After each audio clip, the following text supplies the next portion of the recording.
Boa tarde a todos, os que se encontram aqui na Catedral, os que se encontram em casa e estão a participar por modo remoto. Nós vamos dar início a mais uma sessão do Seminário de História Religiosa, que este ano é dedicado ao tema alargado, os longos séculos de uma instituição capitular, nos 300 anos da nova Casa do Cabido Portucalense. É precisamente esta oportunidade da celebração dos 300 anos da nova Casa do Cabido que nos reúne para um conjunto de temáticas não estritamente só ligadas à Casa do Cabido. A sessão de hoje é dedicada ao tema dinâmicas arquitetónicas e artísticas em terras do padroado do Cabido do Porto, os poderes eclesiásticos em terras de Ovar. Connosco para abordar o tema está o professor Manuel Joaquim Moreira da Rocha. Temos a ficha da sessão que o apresenta, direi só alguns aspectos que se encontram aqui precisamente no texto. O professor Manuel Joaquim Rocha é professor da Faculdade de Letras da Universidade do Porto, é investigador do CITSEM. Desde 2019 é diretor do Departamento de Ciências e Técnicas do Património daquela faculdade. Tendo desenvolvido entre 80 e 87 os seus primeiros trabalhos de investigação com Dom Domingos do Pinho Brandão, conclui a licenciatura em Ciências Históricas em 88, depois o mestrado em 95 e o doutoramento em História da Arte em 2004, sempre na Faculdade de Letras da Universidade do Porto. A sua investigação centra-se na história da arquitetura e da arte religiosa portuguesa dos séculos XVI a XX, que tem amplamente divulgado em encontros científicos nacionais e internacionais. A apresentação depois tem um conjunto de obras que poderemos, evidentemente, também ver. Eu agradeço ao professor Manuel Joaquim Rocha o ter criado disponibilidade para estar connosco neste fim de tarde, o ter acolhido o convite para participar no nosso seminário. Vamos fazer como habitualmente, teremos uma primeira parte de apresentação do tema, teremos uma segunda parte de diálogo, de questões, de observações que podem ser feitas quer pelos que estão aqui presentes na Catedral, quer também por aqueles que se encontram em casa. O Dr. Francesco Renzi vai estar particularmente atento àqueles que estão em casa, que o podem fazer sobretudo através do bate-papo do Zoom. Ele estará atento para reproduzir as questões. As questões forem aqui reproduzidas na Catedral, em casa pode haver alguma dificuldade de serem ouvidas. De qualquer maneira, o professor Manuel Joaquim procurará, no início da sua resposta, dar o sentido da questão de tal maneira que possa ser percebido por todos. Agradeço a presença de todos, agradeço particularmente o acolhimento do convite por parte do professor Manuel Joaquim Rocha, a quem passo de imediato a palavra. Boa tarde a todos. Em primeiro lugar, quero agradecer a apresentação que foi feita pelo professor doutor Adérito, da Universidade Católica, a apresentação que me fez, e, em segundo lugar, quero felicitar o Centro de Estudos de História Religiosa por esta iniciativa. Ora, isto é colocar o som. Portanto, felicitar os Centros de Estudos de História Religiosa por esta iniciativa, que não é a primeira, e agradecer o convite que me chegou pelo meu colega Luís Amaral, a quem eu agradeço e que estou feliz que esteja presente nesta comunicação, como outros colegas meus da Faculdade de Letras, bem como alguns alunos. Ora, sem mais delongas, até porque o tempo urge, o que é que nós vamos abordar? Eu tinha um conjunto de documentos que fui recolhendo sobre as relações do Cabido com terras do seu padroado, nomeadamente em Ovar. tinha alguns documentos, alguns contratos de obra, algumas visitações, e aquilo andava à espera de ser tratado. Portanto, a oportunidade chegou e o resultado digamos que cerca de 90% da documentação que será utilizada nesta conferência está inédita. Alguns documentos, algumas referências estão tratadas na tese de doutoramento em História da Arte sobre a antiga comarca da Feira da Sofia Vecina, e outras referências estão publicadas por Dom Domingos de Pinho Brandão, sobretudo na obra de Talha. Digamos que foram as obras mais que têm assim, alguns dados que importa para esta comunicação. Isto parte do princípio da comarca eclesiástica, da antiga comarca eclesiástica da Feira. A antiga comarca eclesiástica da Feira foi criada no século XVII e extinguiu-se no movimento de liberalização da sociedade portuguesa. E, relativamente a esta comarca, importa dizer que era uma comarca que estendia desde a margem sul do Douro, de Vila Nova de Gaia, Santa Marinha, e ia quase até Aveiro. Abrangia 12 concelhos, 100 e tal freguesias e cerca de 118 igrejas. Isto a comarca, naturalmente nós não vamos abordar a comarca no seu todo, isso a comarca foi para outro trabalho que não o nosso. É só para situarmos também neste espaço a questão do padroado do Caminho do Porto no contexto da comarca da Feira. E então, é de padroados que nós vamos falar. Importa, em primeiro lugar, dizer o que é um padroado. E de uma forma muito simples, o padroado é um conjunto de regalias e benefícios eclesiásticos concedidos pela Igreja, e eu estou a ler, que é para ser uma coisa mais sintética, um conjunto de regalias ou benefícios eclesiásticos concedidos pela Igreja ao fundador de um templo ou também pela coroa. Portanto, isto é que dá origem aos padroados. Portanto, um membro que funda uma igreja que concorre para a criação de uma igreja com bens materiais, pode naturalmente ser o padroeiro dessa instituição. Isto é uma prática que se observa no mundo cristão, católico, no mundo ocidental, desde a Alta Idade Média. Portanto, e em Portugal, também na Alta Idade Média verifica-se esta prática, e sobretudo nos séculos XII, XIII e XIV. E ainda na época moderna se mantém quase até à atualidade. Portanto, a questão de padroado, que pode ser eclesiástico ou pode ser padroado laico. Portanto, vamos ter vários tipos de padroados. E, avançando, reparem que na antiga comarca da Feira, nós vamos ter 86 freguesias que os padroados são eclesiásticos, e apenas 18 padroados seculares. Portanto, no conjunto de toda a comarca da Feira, daquele universo que falámos há bocado,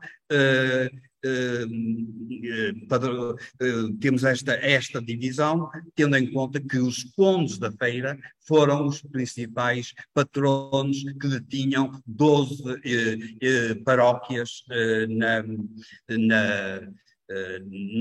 na comarca. Naturalmente que esta medida tem um objetivo concreto, que é promover o desenvolvimento da evangelização, promover a criação de paróquias e dotar as paróquias de templos onde se possa celebrar o culto. Isto na alta Idade Média. Portanto, o objetivo principal é esse. Por outro lado, agora, continuando ainda dentro dos padroados eclesiásticos, podemos ver que isto seria analisado agora, esta parte da cartografia, mas não há tempo para isso. Vejam só que 38 igrejas pertenciam a unidades monásticas, ou seja, 38 igrejas paroquiais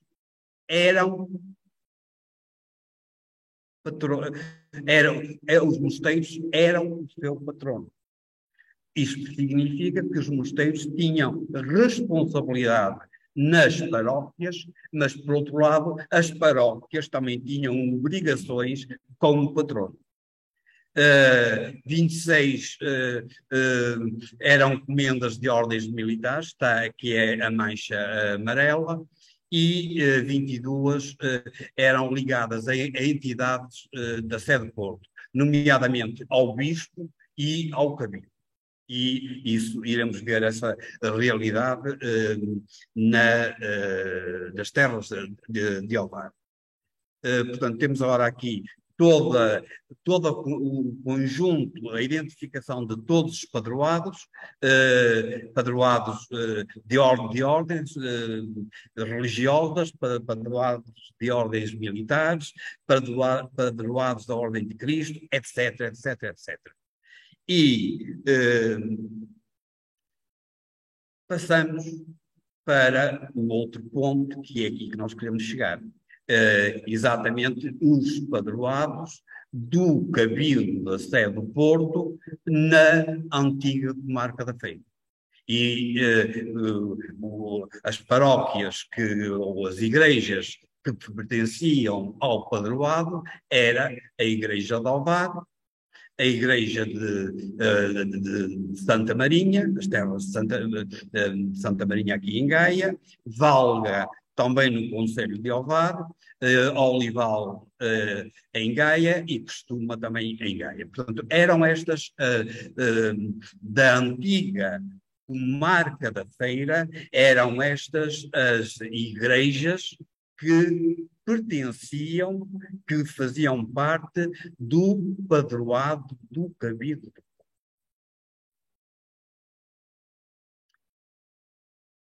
Faltam dizer que, naturalmente, que a igreja, o templo, o edifício, tem duas partes.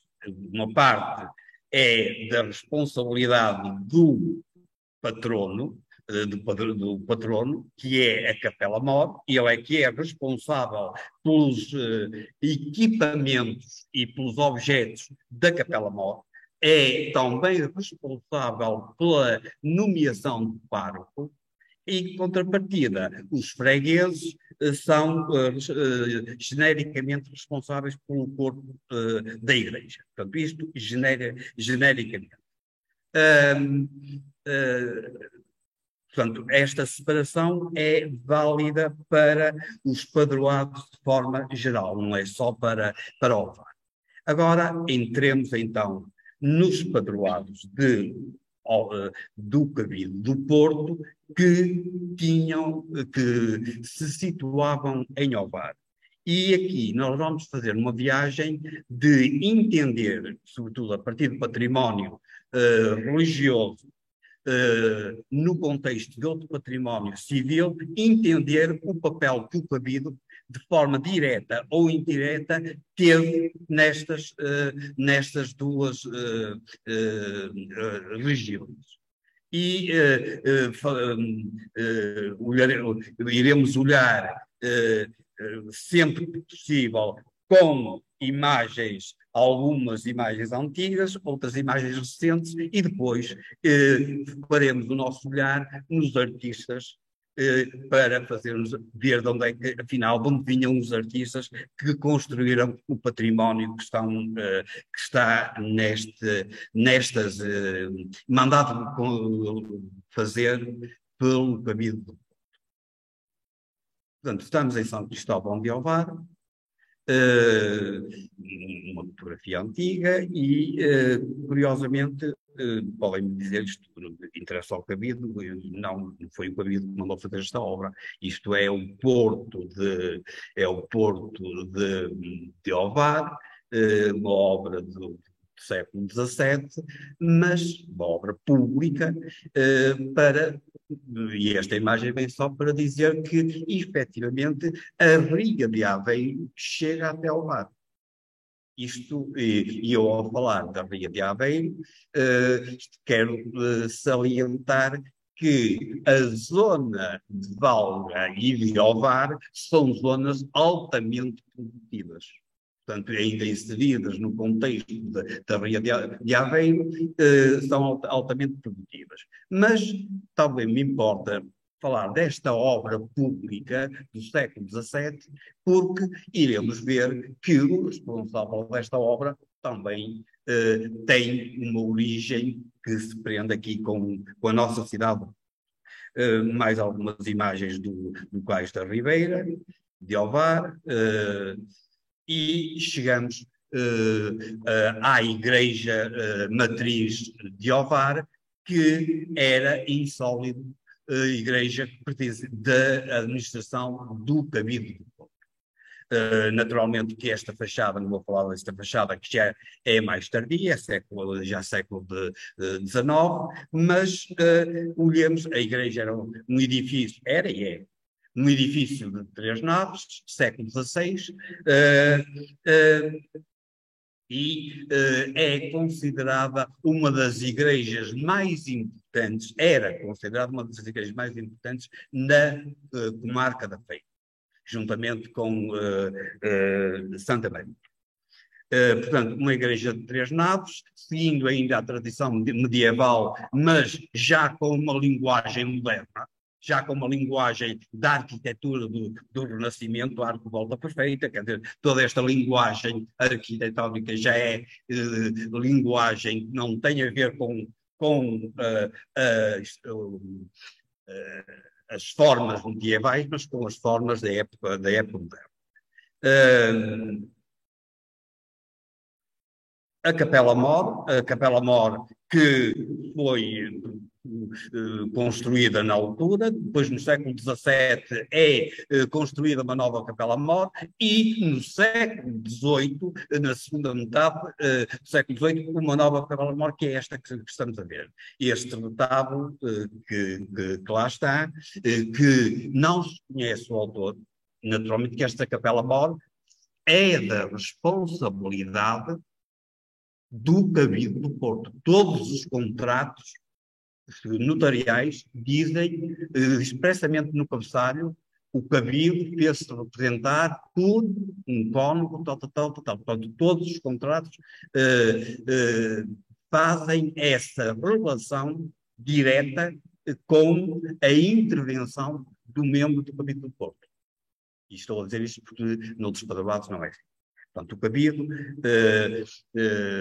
em todos os contratos que foram assinados, os membros do Cabildo estão presentes. Este retábulo, entre muitos que há na Diocese de Porto e no país, não tem ainda não é conhecido o autor, nem a datação, mas podemos apontar à volta de 1770 e é claramente da melhor talha portuense. É claramente esta linguagem desta talha é da escola do a tribuna, depois de uma pequena, na parte inferior, a representação do presépio e aquilo que não se costuma ver, o tardós. Portanto, o tardós do retábulo. Estávamos a ver à frente, com aquela caixa toda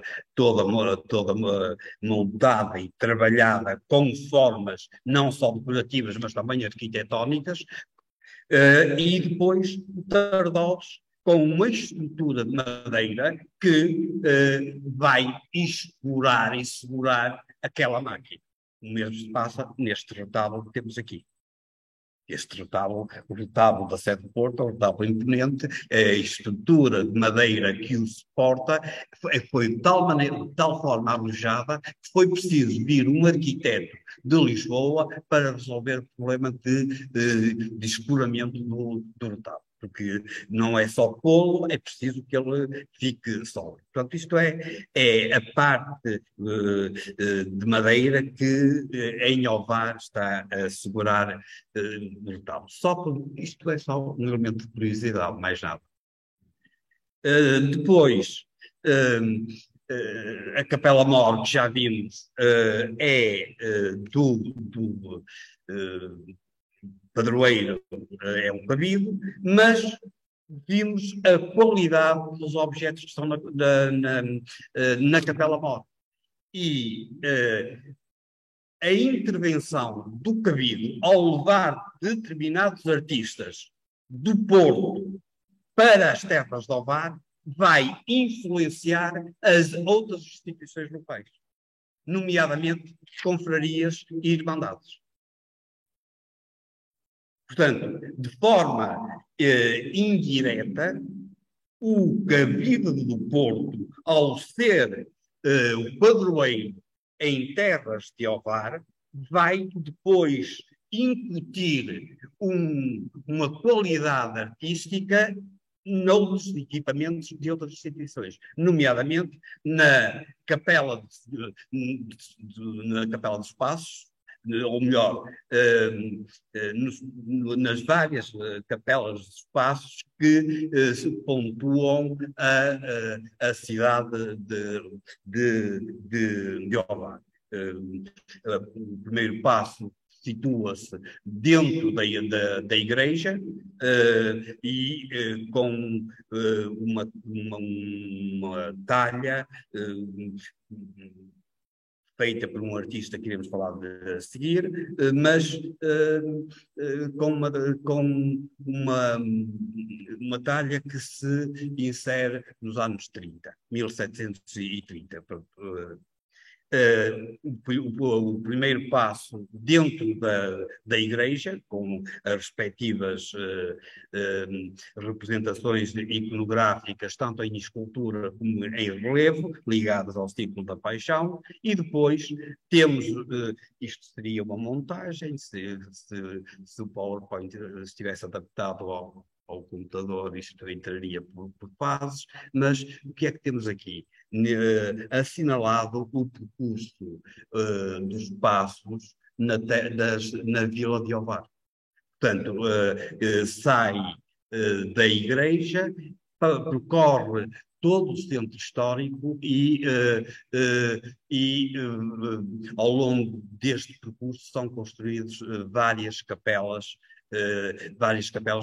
dos Passos da Paixão e termina no Passo do Calvário, que é uma capela com dimensão exatamente para se poder celebrar neste interior. Isto trago este exemplo para salientar a influência direta do Cabildo do Porto. Não é o Cabildo do Porto que financia, mas são artistas que trabalharam para o Cabido do Porto.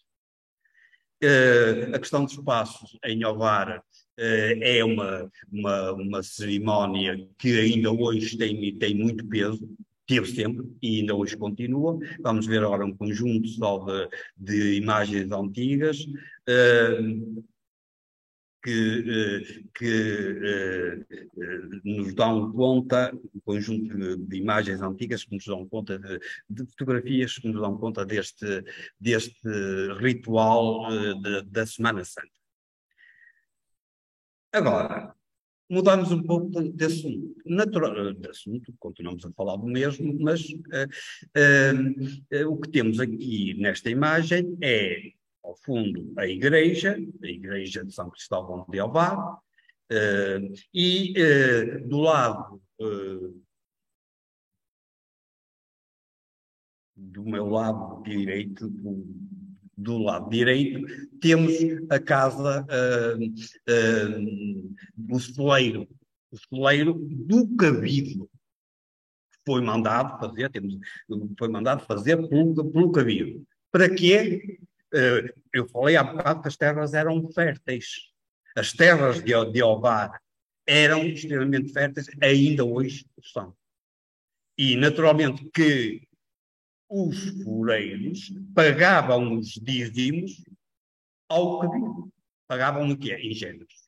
E por isso o Cabido contratou a construção, em 1750 e qualquer coisa, a construção desta casa, deste celeiro, que era conhecido como Casa da Balança, que infelizmente foi destruída nos anos 50 do século XX. Desculpa, eu já estou a andar para trás.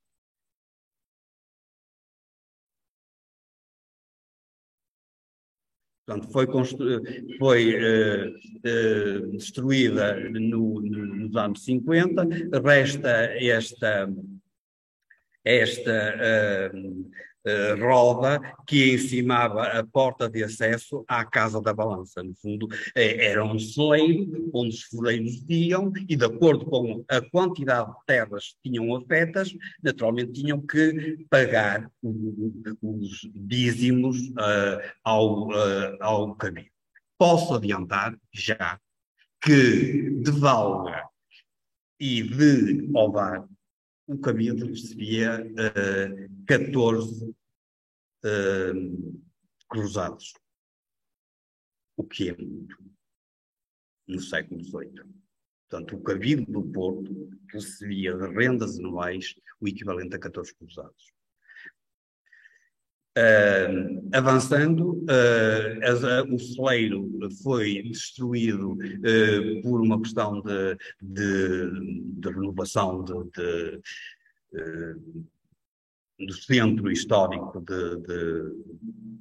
de Ovar, com a intervenção do Januário Godinho, a construção do mercado, etc.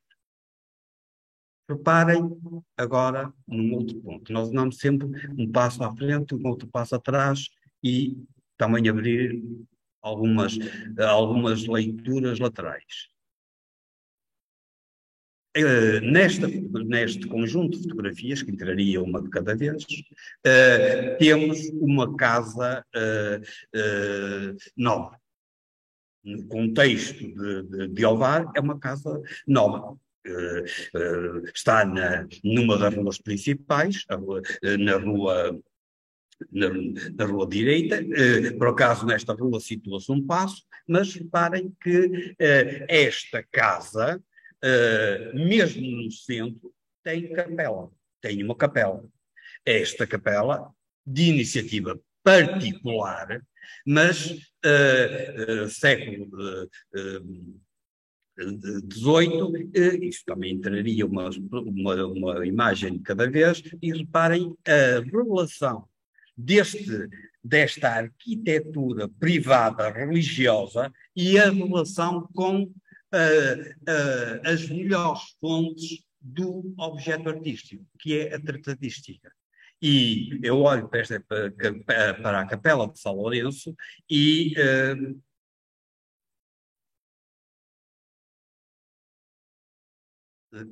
uma imagem perdeu-se, com estas trocas uma imagem perdeu-se.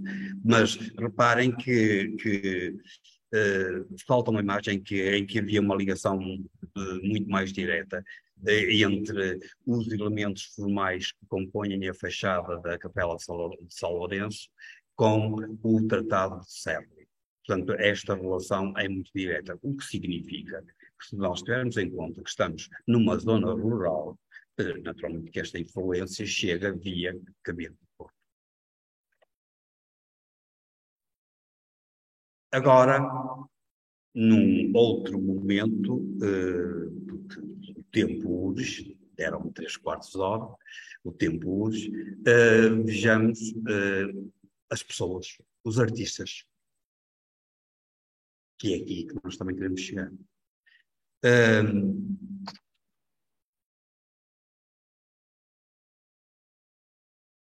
A primeira obra que vimos foi o Cais da Ribeira. É uma obra pública do Senado Municipal, mas reparem que o artista responsável por aquela obra é de Vila Nova de Gaia. O mestre pedreiro é do Porto, para uma obra pública. E agora vamos para as obras do Cabido, os contratos que o Cabido foi fazendo ao longo do século XVII e XVIII. E não vamos estar a analisar um por um, porque senão saímos aqui, obra de pedreria da Capela Mor, construção da Capela Mor, obra de carpintaria, execução do retábulo Mor, que não é o que lá está. O que lá está foi substituiu este, pintura e douramento do retábulo, a execução da custódia, portanto uma obra já de ourivesaria, procuração para pagamento de uma obra de talha, ampliação da talha e douramento da Capela do Senhor dos Passos, e já estou a entrar na Irmandade, em Irmandades. Mas reparem, agora vamos para a outra lista ao lado e reparem. Pantaleão Vieira, mestre pedreiro de Porto. Porto. Simão António, mestre carpinteiro da região de Porto. Domingos Lopes, um conhecidíssimo entalhador do Porto. José de Araújo, pintor do Porto. Manuel Rodrigues Andrade, Ourives de Prata, do Porto. José Teixeira Guimarães, um dos mais importantes autores de talha da primeira metade de meados do século XVIII. Fixem o nome, que nós depois ainda iremos ver mais à frente um descendente dele a continuar a trabalhar. Portanto, José Teixeira de Guimarães era um artista destacado no Porto. E o contrato foi lavrado no notário de Porto e com um membro do Cabildo. O cientista do Cabildo está presente no dia tal para fazer o contrato, custando a obra X, esse X, tanto, custando a obra X. Portanto, acho que de uma forma simples ficou demonstrado que o Cabildo do Porto contrata para fazer,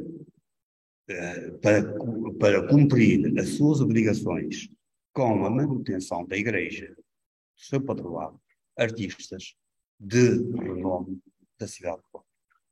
Quer dizer que com os artistas circulam as formas, circula a linguagem, até porque os artistas eram os melhores. Portanto, o Cabildo está a ter é certo que os bens que eram recebidos pelo Cabildo das terras de Ovar eram bens churros, mas o Cabildo também fez jus à sua obrigação contratando os melhores oficiais das diversas artes para trabalharem em Ovar. Isto significa a extensão da linguagem artística do Porto para terras mais longínquas. Agora, olhemos para, muito rapidamente, este levantamento que aqui temos diz respeito ao clero de Ovar, que tem a ver com as visitações feitas em 1769, só para dizer que a quantidade de pessoas, quer dizer, de eclesiásticos ligados à paróquia de Ovar era imensa. O que significa exatamente o seu calibre, a importância das terras de Ovar ligadas ao caminho do Porto. E eu vou passar portanto, temos padres, depois as diversas observações. Isto é 1769. Vi uma visitação que houve a toda a comarca da Feira. Continuamos a ver. Isto é o ponto de situação em 69. E agora um grupo considerável de minoristas e depois um grupo muito sólido de estudantes, alguns que frequentavam os estudos universitários, mas tudo para a dinâmica eclesiástica da Igreja de Ovar, do que era responsável quem? O Cabildo do Porto. Adiante, portanto, acho que não vale a pena estar a ler isto. É um documento também de 69 que diz, eu tenho 5 minutos, que diz que obrigado. Que a Igreja é grande e dos melhores templos da comarca, de 3 naves, com 6 altares para o sacrário, sendo acabando de dourar uma capela do lado esquerdo com a saída. Tem capela mor nova e boa, sacristia dela também boa, e da mesma sorte tem outra sacristia da Confraria do Santíssimo, com paramentos ricos e torre com 4 extremos. As casas de residência, que também eram da responsabilidade do Cabildo. O passal é uma horta, um pinhal pequeno, rende esta vigariaria, 400 vezes no terceiro. Vou só ler agora a última parte. É da apresentação insólita do reverendo Cabildo do Porto e também os dízimos, que com os da freguesia de Valga andam ordinariamente em 14 mil cruzados. Portanto, já tinha salientado isto há bocado, que é uma pequena fortuna. Vamos agora para a outra igreja de Padroado, que pertence ao concelho de Ovar, que é Santa Maria de Valga. Naturalmente que esta é uma igreja com menos envergadura. Pronto, isto tinha entrado 2 vezes, mas entrou logo tudo de uma vez só. A igreja de Ovar, a Igreja de Santa Maria de Valga, temos do lado direito a sua estrutura arquitetónica e depois em 1943, foi forrada com azulejos polígonos, que, tanto no exterior como no interior, que é um dos casos singulares do uso da azulejaria polícroma para forrar edifícios religiosos. Saliento só, e avanço já para outra imagem, que isso continua no interior, que muitas destas imagens são imagens retiradas de grandes pintores italianos que marcaram a história portanto, marcaram a história da pintura. Portanto, isto já foi alvo de um estudo, exatamente pela Sofia Vescina, e estão identificados todos os autores que a fábrica ou o encomendante quis que estivessem presentes na igreja, na fachada e na nave. Isto é dos fiéis. Portanto, não pertence ao caminho. A Capela Mor, temos um retábulo da segunda metade do século XVIII, entre o tardo barroco e alguns elementos rococó. Temos a Casa da Residência, que também foi construída, foi mandada fazer pelo Cabido, situa-se no número 149, e agora vejamos os artistas que trabalham nas obras do Cabido do Porto, em Valga. Manuel de Val, mestre de obras de Valga, é um caso singular, e depois António Alves, mestre pedreiro, António Alves, mestre pedreiro, Caetano Pereira, mestre pedreiro de Porto, Manuel Pereira dos Santos, sobrinho de Caetano Pereira, Porto, Manuel Teixeira Guimarães,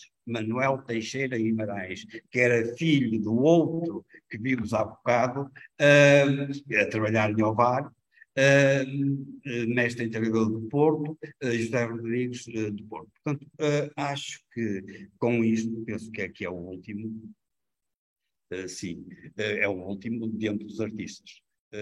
Está perfeitamente demonstrado com dados factuais, cada uma daquelas datas diz respeito a um contrato notarial, que o Cabildo do Porto foi responsável muito pela dinâmica religiosa nas terras de Ovar, nas terras de São Padroado. Tanto ao nível das confrarias, vimos que os mesmos artistas que trabalhavam para o Cabildo, que eram os melhores do Porto, estavam a trabalhar para as confrarias de espaço, como vamos ver depois obras particulares, a Capela de São Lourenço, em que é uma obra com um nível de erudição que destaca. Portanto, não é, temos que ter em conta que Ovar era uma zona extremamente rural. Adiante. Seguindo a mesma ponta agora para o clero, reparem que só com o número de eclesiásticos que estão afetos a cada uma das igrejas, vemos a importância dessa igreja para os rendimentos do Cabildo. E podemos constatar que em Valga eram muito menos os eclesiásticos. Portanto, viram que foram apenas duas folhas, portanto, pouquinhos. Em Ovar eram um séquito de religiosos que, naturalmente, isto não está escrito, nem está documentado, mas naturalmente que um conjunto de religiosos teve também a ver com a imponência dos passos em Ovar. Porque sabemos que a celebração dos passos da Paixão é uma prática muito forte em Portugal e que a partir de 1720 são construídos no Porto os primeiros passos, em que o primeiro estava exatamente aqui no claustro do Cabildo. Portanto, naturalmente que aquele espaço, embora de uma irmandade, mas dão-nos conta que é uma influência indireta da quantidade de eclesiásticos que fazem aquela promoção, pela promoção, entenda-se, implantam culto com aquela envergadura. Enquanto que em muitas aldeias, em muitas vilas, é um pequeno oratório, ali temos estruturas arquitetónicas irregulares de grande dimensão. A igreja, seguindo a mesma fonte das visitações, pronto, e acho que não vale a pena estarmos a ver mais, equivalente, pronto, a igreja estava também em bom estado, tem todas as condições, etc. Agora, vamos comparar outros padroados no Conselho de Elvado. Nomeadamente, os padroados, o bispo também tinha lá padroado. E vamos ver quais são os artistas que o bispo vai escolher. Seguimos a mesma metodologia, casa na presidência, é da responsabilidade do padroeiro, a sua localização atual, e agora aqui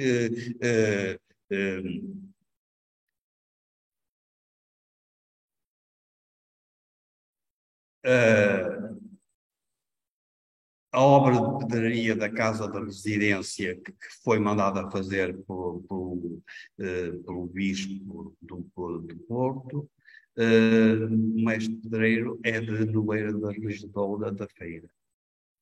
O José Dias da Costa, mestre carpinteiro de Ismoliz. O Miguel José, oficial de carpinteiro de Lamas Feira. Outra obra de 1781, obra de pedraria do celeiro de Ismoliz, também foi outro celeiro que foi construído depois do de Ovar, e reparamos que o mestre carpinteiro, o mestre pedreiro e de carpintaria é de Lamas de Feira. Portanto, acho que não tenho mais. Reparamos que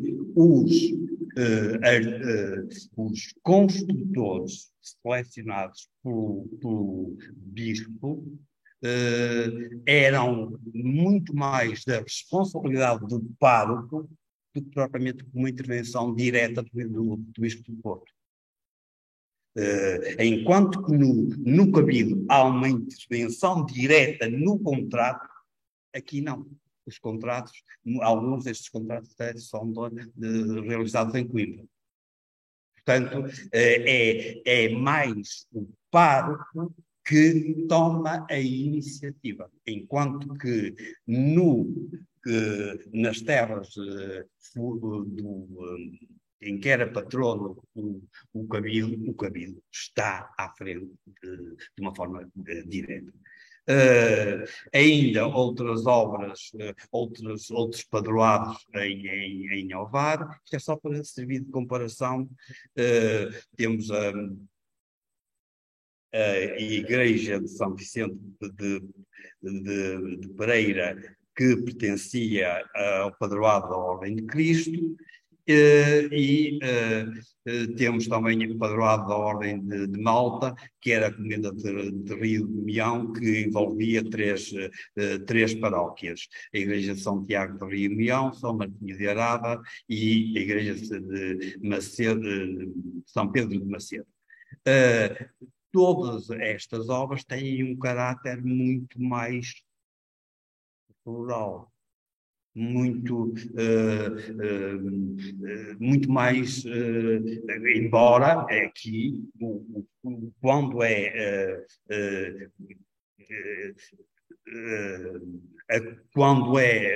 quando o comendador é um personagem também com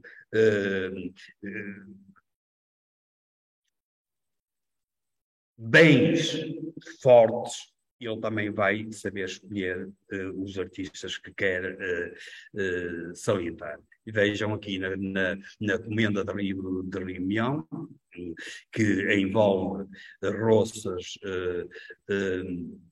Arada, Macedo e Rio Mião, e o comendador vai encomendar o retábulo-mor de Rio e os outros que são semelhantes, que seja pintado por um pintor do Porto. Portanto, aqui há alguma divergência relativamente aos contratos do Cabildo. E não, já não vale a pena estarmos a falar da comenda de estar a desenvolver mais o assunto, a não ser dizer que efetivamente o Cabildo do Porto, com as terras em que era padroeiro, analisamos só 2 freguesias, deixa bem a sua marca sob o ponto de vista de qualidade artística do objeto. São os artistas que o Cabildo vai contratar, são artistas do Porto. O Cabildo é do Porto. E contrata os artistas, alguns que trabalharam aqui na SEI. Portanto, há esse conhecimento. Ora, se são os melhores, as formas circulam. E circulam os melhores objetos. Quando nós olhamos para o interior da igreja de São Cristóvão de Alvar, todo cheio artístico ao nível da retabolística, a Capela do Senhor dos Passos, depois a Capela da Santíssima Trindade, quer dizer, é tudo talha da melhor qualidade. E eu falei, retábulo-mor, Cabildo, Senhor dos Passos, uma irmandade, Santíssima Trindade, outra irmandade. Mas os artistas são todos. Pronto. Basicamente era isto que eu tinha para vos trazer. Muito obrigado pela vossa atenção e se tiverem alguma questão que eu saiba responder, eu falo aí. Muito obrigado pela intervenção. Passamos então agora ao segundo momento, o momento de observações, de comentários, de questões, que poderemos fazer quer os que estamos aqui na Catedral, quer também os que se encontram em casa, eventualmente usando o bate-papo do Zoom, e procuraremos reproduzir aqui então as questões.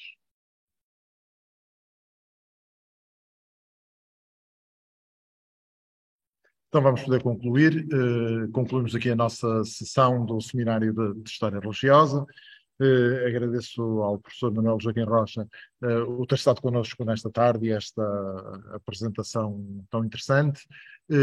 E nós faremos agora um intervalo de verão e regressaremos em setembro para mais uma sessão. No dia 19 de setembro, aqui também na Catedral e também com a possibilidade de estarmos remotamente, nós teremos uma intervenção da professora Ana Cristina Souza, subordinada ao tema As pinturas alegóricas do teto da Sala Capitular da Sé do Porto, de César Ripa a João Batista Pacchini, por este dia 19 de setembro, às 18 horas, como habitualmente.